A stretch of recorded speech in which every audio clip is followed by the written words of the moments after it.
Betty Hill, now 78 and fondly referred to as the grandmother of UFO abductees, will not make the 50th anniversary of Roswell.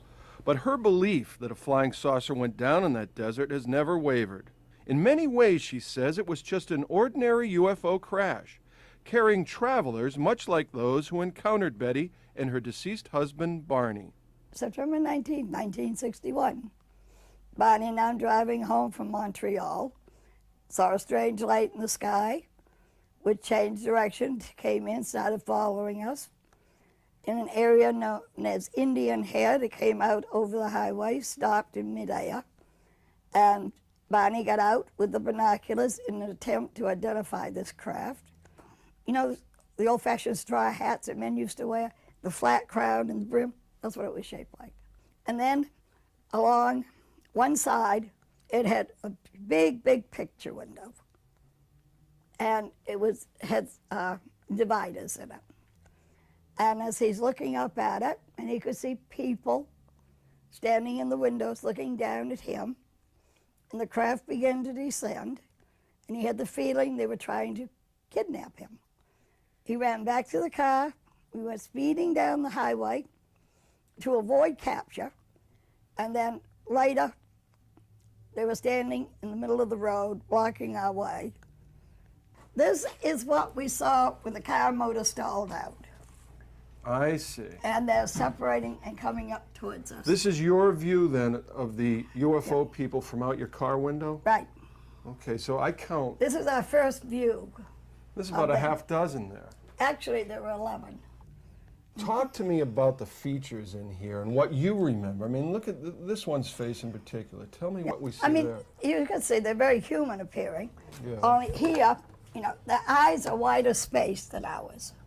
Okay. See? Right. The nose is smaller and a thin slit for a mouth. No hair, no protruding part of the ear. We were taken on board, and we were told to relax, no harm was going to come to us. And we did. And they did some testing of both Barney and me, and showed me the star map of where they were from. There it is. Yep. Well, okay. This is the map you drew. Yep. Now, this is amazing, because how much did you know about astronomy? Not a thing. About 6 weeks later, Barney and I had gone out in the evening, and when we came home, on the kitchen table was a pile of dried leaves, which wasn't there when we left. And when I went to clean up the pile of dried leaves, there was my blue earrings I was wearing that night. See, the experience itself happened in 1961, but it was not known until a Boston newspaper reporter found out about it. And it ran for 5 days on the front pages of the Boston newspaper. I went on TV.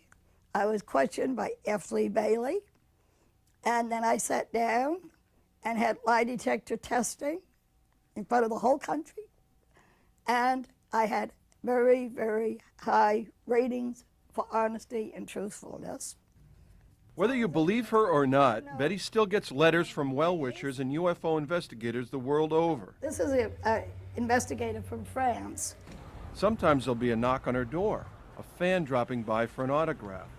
And every once in a while, Betty will step out on the back porch to get a glimpse of what she claims is another visitor from far away.